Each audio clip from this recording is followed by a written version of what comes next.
tout le monde.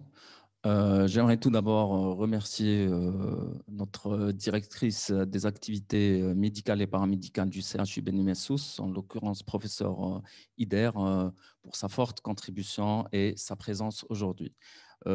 Aussi, j'aimerais remercier Madame Lefker pour l'organisation de cet événement en faveur des médecins généralistes et aussi les laboratoires à vie pour leur support et leur soutien logistique.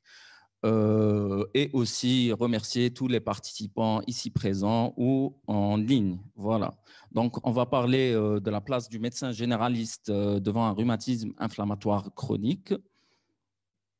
L'objectif de l'exposé, c'est d'aider le médecin généraliste à savoir reconnaître précocement un rhumatisme inflammatoire chronique, mais aussi d'effectuer la bonne conduite diagnostique devant ce dernier et participer avec le rhumatologue dans la prise en charge, surtout initiale, d'un rhumatisme inflammatoire chronique. Donc, notre exposé s'effectuera selon le plan suivant. Alors, les rhumatismes remontent à bien longtemps. Ils ont existé déjà à 4500 ans avant Jésus-Christ. D'ailleurs, un des premiers traités de médecine dans l'histoire de l'humanité a parlé de rhumatisme et surtout de la maladie gouteuse. Beaucoup de pharaons ont souffert de rhumatisme. D'ailleurs, il existait des formes familiales de rhumatisme chez les pharaons, de père en fils. On a eu plusieurs pharaons, ils ont découvert des SPA. Hippocrate avait décrit la maladie gouteuse ou la podagre au 5e siècle, où il a décrit toute arthrite comme étant une maladie gouteuse. Côté épidémio, il faut savoir que la prévalence et l'incidence des rhumatismes inflammatoires chroniques est en nette augmentation avec le temps. D'ailleurs, elles augmenteront dans les années à venir. C'est les données d'ailleurs de l'organisme de sondage américain en santé publique.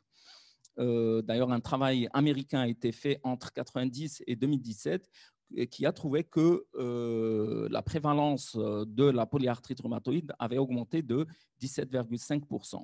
D'ailleurs, le DALIS, qui est le Disability Adjusted Life Years, où l'espérance de vie corrigée de l'incapacité avait augmenté de 12,8%. En fait, c'est le nombre d'années perdues en bonne santé à cause de la maladie rhumatismale.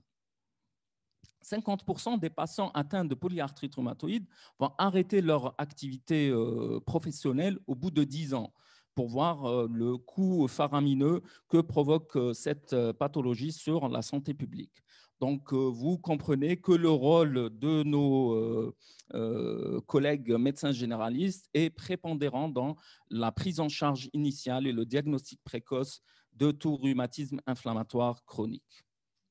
Juste une précision côté terminologie avant de débuter le fond de l'exposé. On a l'habitude de parler d'épanchement articulaire. En fait, c'est l'œdème qu'on retrouve au niveau d'une articulation avec le fameux signe du glaçon ou le choc rotulien qu'on trouve au niveau du genou. Cet épanchement est vérifié à l'échographie. Et on parle aussi de synovite. La synovite est un terme pratiquement échographique. On trouve un épaississement de la synoviale avec parfois prise de Doppler, puissance à l'écho. Donc l'arthrite qui regroupe en fait plusieurs signes cardinaux de l'inflammation, à savoir une chaleur locale, une rougeur avec tuméfaction et douleur. Et arthralgie veut dire tout simplement douleur à une articulation. Donc, on parlera aussi souvent de rachialgie, de cervicalgie, de douleur cervicale ou de lombalgie, voire de dorsalgie. On parlera aussi de thalalgie.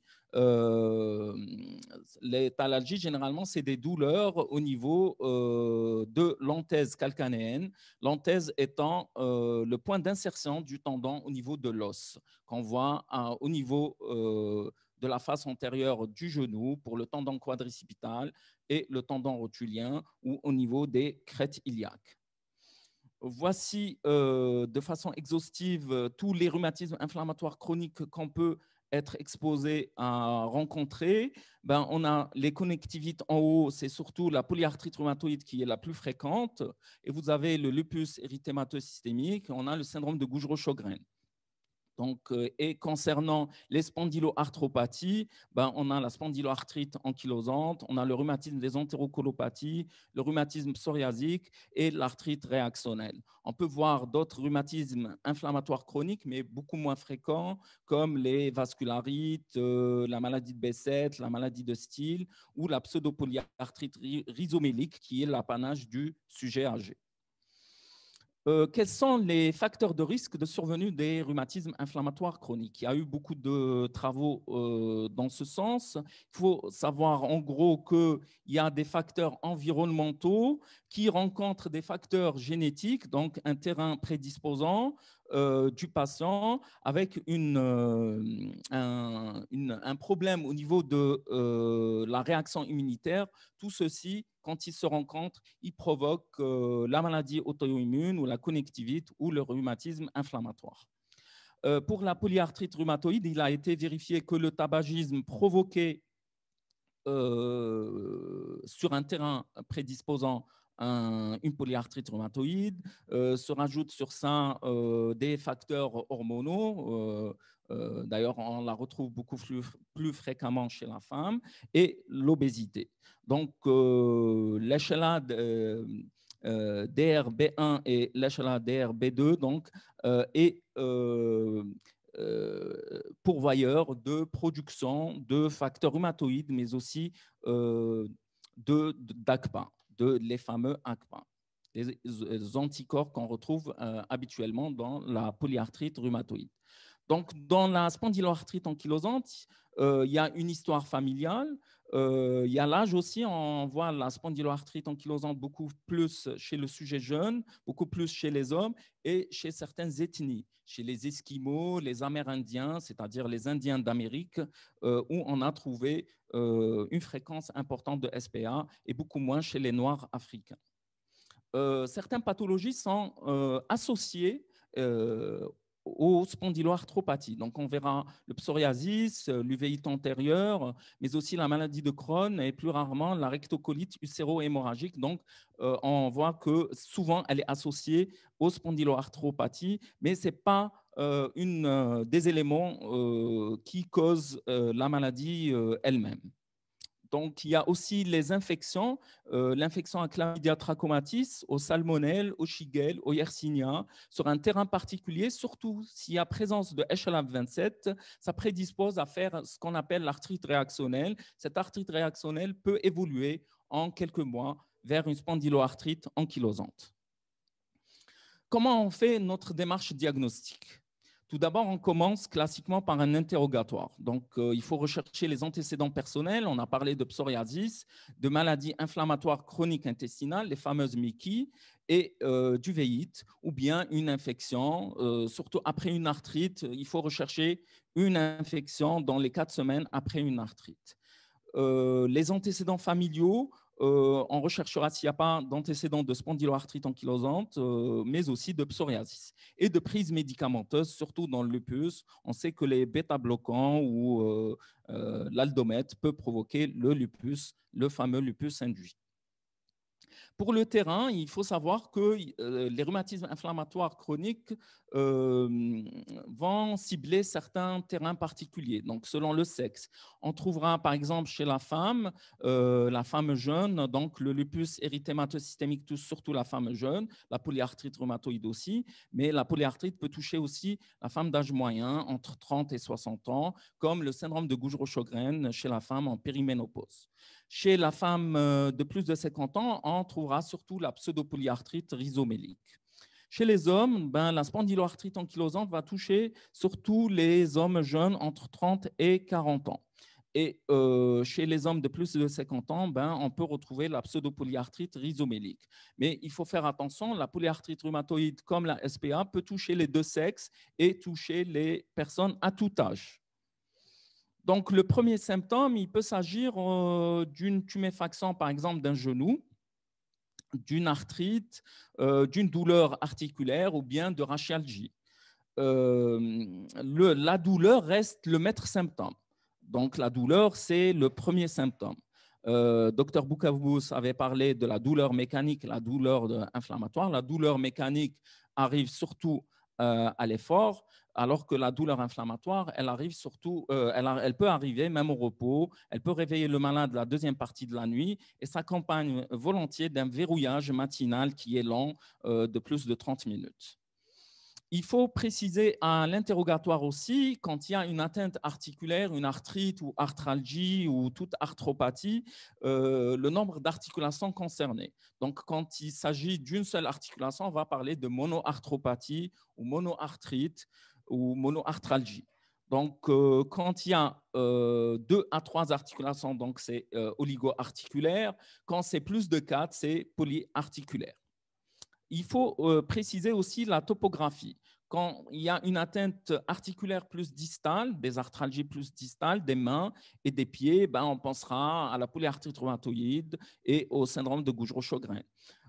Pour les atteintes proximales des ceintures pelviennes et scapulaires, ben, on pensera surtout chez un sujet âgé à la pseudopolyarthrite rhizomélique. Quand il y a une atteinte axiale, ben, c'est beaucoup plus les spondyloarthropathies. Aussi, quand il y a l'atteinte articulaire, il faut décrire est-ce qu'elle est symétrique ou bien asymétrique. Elle est asymétrique surtout dans les spondyloarthropathies. Il faut préciser aussi l'ancienneté. Dr Boukabous en a parlé. Donc, c'est moins de 4 semaines, c'est aigu. Plus de 3 mois, c'est chronique. Et il faut aussi apprécier le contexte de survenue après une infection récente, dans les 4 semaines pour l'arthrite réactionnelle ou après prise médicamenteuse, comme on a dit, pour le lupus. Les signes associés, il faut rechercher impérativement une fièvre, des signes cutanés et des signes généraux. À l'examen clinique, on commencera par l'examen des articulations des membres. On recherchera les signes cardinaux de l'inflammation au niveau des articulations. Ça, on l'a vu à l'externat. Donc, c'est la fameuse chaleur locale, rougeur locale, l'œdème, la douleur, mais aussi l'impotence fonctionnelle qu'occasionne la douleur. Donc, il faut aussi, à l'examen des articulations des membres, rechercher un aspect au niveau des mains, par exemple, si on a des arthrites de doigts en fuseau, qu'on voit classiquement dans la polyarthrite rhumatoïde, c'est-à-dire les arthrites touchent les interphalangiennes proximales et les métacarpophalangiennes et épargnent les interphalangiennes distales.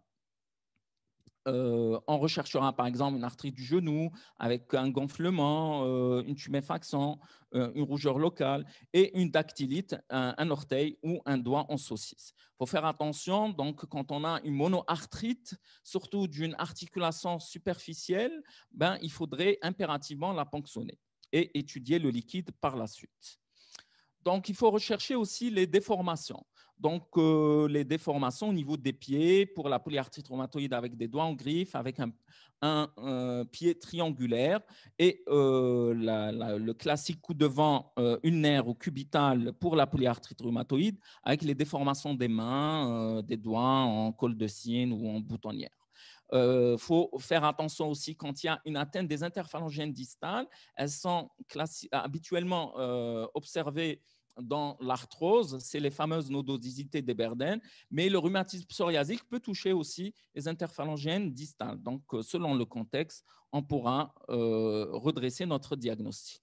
Il faut apprécier aussi l'impotence, donc les amplitudes articulaires des différentes articulations. L'examen axial, on appréciera les différentes courbures du corps. D'ailleurs, dans la spondyloarthrite ankylosante, il y a une perte des différentes courbures et avec un enraidissement progressif du dos. Il faut faire une pression du rachis à la recherche de douleurs provoquées, le fameux indice de Schaubert s'il y a une raideur lombaire, un syndrome rachidien lombaire, et apprécier impérativement les sacroiliaques. Avec la manœuvre d'écartement et de rapprochement des sacroiliaques, si elle est douloureuse ou pas. L'examen doit être complet. Donc, il faut continuer l'examen clinique à la recherche de signes généraux, de fièvre surtout, rechercher s'il n'y a pas de souffle cardiaque lorsqu'il y a une valvulopathie. Il faut rechercher aussi des signes extra-articulaires qui orientent l'enquête étiologique. en particulier devant une polyarthrite. Attention, devant une fièvre avec polyarthrite, donc une polyarthrite fébrile, il faut penser impérativement à l'endocardite infectieuse. Donc, ceci est une urgence. Il faudrait hospitaliser le patient. Éliminer l'arthrite aussi septique, si fièvre associée à une monoarthrite. Donc, ça aussi, c'est une urgence et il faudrait hospitaliser impérativement votre patient. Aussi, il faudrait rechercher les signes extra-articulaires de façon exhaustive au niveau de la peau. On recherchera l'éruption lupique qu'on trouve, l'érythème malaire du visage, une photosensibilité du visage dans le lupus et l'érythème noueux dans différentes pathologies comme les MICI, les maladies inflammatoires chroniques intestinales, mais aussi un psoriasis. Au niveau de la sphère ORL, on va rechercher s'il n'y a pas d'aphthose buccale, de sécheresse buccale, mais aussi la sécheresse oculaire. S'il n'y a pas de conjonctivite qui rentre dans le cadre de l'arthrite réactionnelle ou le syndrome de Fissinger, le roi-Reiter, et d'uvéite antérieure. Donc, il faut examiner l'appareil cardiovasculaire, rechercher un syndrome de Raynaud, le syndrome de Raynaud étant le changement de couleur des extrémités au changement de température et faire un examen, bien sûr, pleuropulmonaire. Pour l'appareil digestif, rechercher la diarrhée, une diarrhée aiguë en faveur d'une infection ou chronique dans le cadre des MICI et d'autres troubles digestifs, l'ictère dans les hépatites virales. Donc, continuez aussi avec l'examen lymphoganglionnaire à la recherche d'adénopathie. Recherchez aussi des urétrites ou des balanites rentrant dans le cadre d'une arthrite réactionnelle ou d'une gonorrhée qui est aussi impératif. Le bilan paraclinique, il sera orienté par l'examen clinique et l'orientation étiologique. On fera la recherche de paramètres biologiques de l'inflammation, une étude du liquide synovial, le cas échéant, et un bilan immunologique qui aide au diagnostic étiologique, un bilan infectieux et un bilan d'imagerie. Pour les paramètres biologiques de l'inflammation, alors on appréciera la vitesse de sédimentation, la CRP, le taux de fibrinogène et l'électrophorèse des protéines sanguines qui seront en faveur d'un syndrome inflammatoire s'il y a un rhumatisme inflammatoire chronique. Dans la formule numération sanguine, on pourra trouver une hyperleucocytose, une anémie inflammatoire et une hyperplaquétose. Si on peut retirer du liquide synovial, on appréciera sur le plan macroscopique déjà si le liquide est en faveur d'une pathologie inflammatoire, il sera jaune citrin ou trouble. Par contre, à faire attention, si vous trouvez du pus, c'est en faveur d'une infection. Et il peut être aussi hématique quand c'est trop inflammatoire ou si on a trituré l'articulation. L'examen microscopique est capital. Lorsqu'il y a un rhumatisme inflammatoire, il sera riche en cellules, plus de 2000 éléments par millimètre cube. Donc, faire de façon indispensable l'étude microbiologique à la recherche de germes directs avec mise en culture. Il faut rechercher aussi les microcristaux pour le diagnostic différentiel si on pense à la maladie gouteuse ou à la chondrocalcinose. Le bilan infectieux, le contexte prête à l'infection.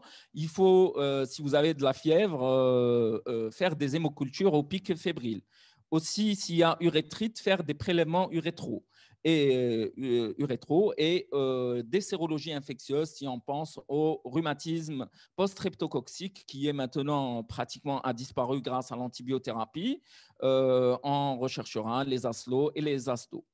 Sérologie VIH, le cas échéant, si dans la primo-infection du VIH, on peut avoir des arthrites, et sérologie de l'hépatite B et C, le parvovirus B19 et la borréliose de Lyme, en fait, elle est exceptionnelle chez nous, c'est beaucoup plus en Europe. C'est à la faveur d'une morsure de tique de daim après un séjour en forêt ou en montagne.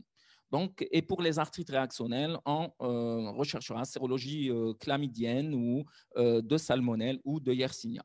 Les autres examens diagnostiques servent beaucoup plus au retentissement, comme le bilan rénal, le bilan hépatique. On pourra effectuer une uricémie si on pense à la maladie goutteuse, les enzymes musculaires si on pense à myopathie inflammatoire.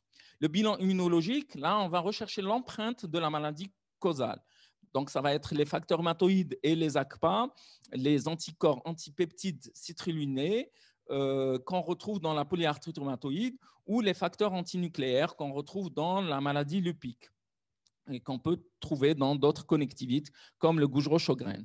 Les ANCA dans les vascularites, les anticorps antiphospholipides dans le syndrome des antiphospholipides, le complément, le dosage du complément et le HLA27 qu'on trouve dans la spondyloarthrite ankylosante.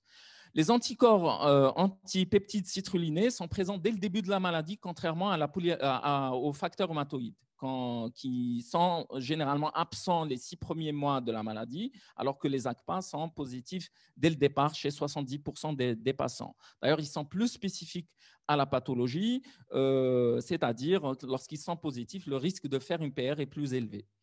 Les anticorps antinucléaires, de façon exhaustive, les voici. Donc, on peut avoir les anticorps anti-DNA natifs qu'on trouve dans le lupus, les anti-SSA, anti-SSB dans le Gougerot et les anti-sclé 70 dans la sclérodermie. Donc, ils sont résumés ici. On les recherche avec l'immunofluorescence indirecte sur cellules type HEP2. Donc, vous avez l'immunofluorescence est homogène dans le lupus, elle est mouchetée dans le Gougerot et la sclérodermie. Le bilan d'imagerie. Donc, ce volet va être précisé par le docteur Abdelawi plus tard. Donc, devant une oligo- ou polyarthrite récente, les radiographies articulaires sont normales au départ. Dans les rhumatismes inflammatoires qui sont destructeurs, il faut savoir que les lésions mettent du temps pour apparaître, d'où l'intérêt d'ailleurs de faire une échographie, voire une IRM. Le bilan comprendra au départ pour une polyarthrite rhumatoïde une radiographie des mains et des pieds, l'avant-pied de face et des poignets. Donc, si on soupçonne une spondyloarthrite, il faut faire impérativement le bassin, mais aussi le rachis de face et de profil. Le téléthorax, il est demandé dans tous les cas, même à titre pré-thérapeutique. Donc, en fonction de la clinique, on pourra aussi compléter avec une IRM, voire un scanner, le cas échéant. Donc, comment on fait le diagnostic positif? Là, on va surtout exposer les rhumatismes les plus couramment observés. Donc, d'abord, la polyarthrite rhumatoïde. Elle touche beaucoup plus la femme par rapport à l'homme. Elle commence par une oligo- ou polyarthrite distale symétrique des mains et des pieds. Elle épargne les interphalangiennes distales et les facteurs rhumatoïdes, on l'a dit, peuvent être négatifs au départ. Donc, elle épargne les interphalangiennes distales. Ensuite, la polyarthrite rhumatoïde peut toucher toutes les articulations, les petites et les grosses articulations. Elle épargne le rachis, sauf le rachis cervical. Si on ne fait pas le diagnostic à temps et on ne traite pas le patient convenablement, on pourra observer ces déformations avec ces déformations des pieds et des mains, avec le fameux dos de chameau, le coup de vent ulnaire ou cubital et la déformation des mains en col de cygne ou en boutonnière ou en maillet. Le diagnostic positif en CED avec les critères ACR-EULAR 2010, on appréciera le nombre d'articulations atteintes. Si la sérologie facteur rhumatoïde et ACPA est positive, la durée des arthrites, plus ou inférieure à 6 semaines, et les marqueurs de l'inflammation, s'il y a un syndrome inflammatoire biologique ou pas. Si le score est supérieur ou égal à 6, on retiendra le diagnostic de polyarthrite rhumatoïde. Pour la spondyloarthrite ankylosante, elle touche plus l'homme, mais attention, elle peut toucher aussi la femme. Donc, ça commence par des lombalgies inflammatoires, des fessalgies à bascule. Elle peut aussi commencer par une oligoarthrite asymétrique du membre inférieur. Elle peut toucher les doigts comme les orteils et donner une dactylite. Donc, elle peut toucher aussi l'interphalangienne distale comme proximale et la métacarpophalangienne. La spondyloarthrite ankylosante peut ensuite s'étendre au rachis dorsal, puis cervical. Donc, elle monte vers le rachis cervical. et toucher toutes les articulations par la suite, y compris la hanche, mettant le pronostic fonctionnel en jeu. Donc, si on ne fait pas le diagnostic à temps, on aura un enraidissement progressif de la colonne vertébrale avec perte de la lordose lombaire et exagération de la syphose dorsale. On cède avec les critères de classification ASAS. On a plusieurs critères de diagnostic, comme les anciens critères AMOR qu'on utilise de moins en moins. Mais critères ASAS nous aident à faire le diagnostic. Si on a une sacroïléite, par exemple, et au moins un des critères évoquant une spondyloarthrite, ben, on peut retenir le diagnostic. Et si on a le HLA-27 avec au moins 2 critères de SPA, ben, on peut retenir le diagnostic de spondyloarthrite. Concernant le rhumatisme psoriasique, il touche l'homme comme la femme. On a une atteinte cervicale possible, une sacroïléite et une atteinte cutanée avec un psoriasis, une dactylite et une atteinte des interphalangiennes distales. Il faut savoir qu'on a des formes rhumatoïdes-like qui ressemblent à la polyarthrite rhumatoïde, mais il y a absence de facteur rhumatoïde. C'est un rhumatisme qui est destructeur. Le rhumatisme des entérocolopathies, il y a une légère prédominance féminine. Il peut s'exprimer par des rachialgies inflammatoires, par une sacroïlite ou des arthrites, surtout des grosses articulations des membres inférieurs, avec des manifestations bien sûr digestives en faveur d'une MICI, avec une diarrhée chronique ou aphthose en faveur d'un Crohn. Le syndrome de Gougerot-Sjogren, c'est un rhumatisme non destructeur. On a des anticorps anti-SSA et anti-SSB souvent présents, avec sécheresse oculobuccale et arthralgie ou arthrite et parfois une vascularite cutanée à type de purpurate des membres inférieurs. Le lupus érythémateux systémique, c'est la maladie tueuse des jeunes filles. Avant, on l'appelait ainsi. Donc, elle concerne surtout les jeunes femmes. Donc, c'est un rhumatisme non destructeur, mais ravageur. Il peut toucher n'importe quel viscère. On peut avoir des atteintes rénales, atteintes cardiaques, pulmonaires, des atteintes musculaires, un phénomène de Raynaud, une photosensibilité, un érythème malaire et des anticorps spécifiques au lupus comme l'anti-SM ou l'anti-DNA. La pseudopolyarthrite rhizomélique, qui a une légère prédominance féminine, c'est surtout le sujet de plus de 50 ans. Donc, il y a une atteinte rhizomélique des ceintures pelviennes et scapulaires. On aura des signes généraux avec fatigue et fièvre et amaigrissement et une vitesse de sédimentation élevée. Donc, pour la prise en charge thérapeutique, il faut savoir que ce n'est pas le volet qu'on exposera lors de cette présentation, mais on survolera les différents piliers du traitement. Donc, le traitement symptomatique est important, mais on s'aidera aussi d'un traitement de fond, un traitement local parfois, et la rééducation, qui est un volet aussi qui a sa place dans la prise en charge des rhumatismes inflammatoires chroniques, et le traitement chirurgical dans les formes avancées. Il faudrait savoir évaluer l'activité de la maladie, et on va voir aussi l'importance de l'éducation thérapeutique. Le traitement de fond, donc, il comportera des antalgiques. Les anti-inflammatoires non stéroïdiens, c'est surtout dans les spondyloarthrites, s'il n'y a pas de contre-indication, et la corticothérapie dans la polyarthrite rhumatoïde et les différentes connectivites. Donc, le traitement de fond, il y a le traitement synthétique et le traitement biologique. Le traitement synthétique, on a surtout le méthotrexate, qui est le gold standard, c'est ce qu'on utilise couramment dans la polyarthrite rhumatoïde, par exemple, ou les autres connectivites. On a la sulfasalazine qu'on utilise souvent dans les spondyloarthrites, surtout avec MICI, et le leflunomide qu'on utilisera dans la polyarthrite rhumatoïde ou le rhumatisme psoriasique. Hydroxychloroquine étant le traitement complémentaire avec d'autres traitements de fond dans certains rhumatismes comme la polyarthrite rhumatoïde ou dans le lupus. Le traitement biologique, donc, c'est une thérapeutique ciblée. Elle va cibler les cytokines pro-inflammatoires, à savoir le TNF-alpha, l'interleukine 6 ou l'interleukine 1 et d'autres interleukines.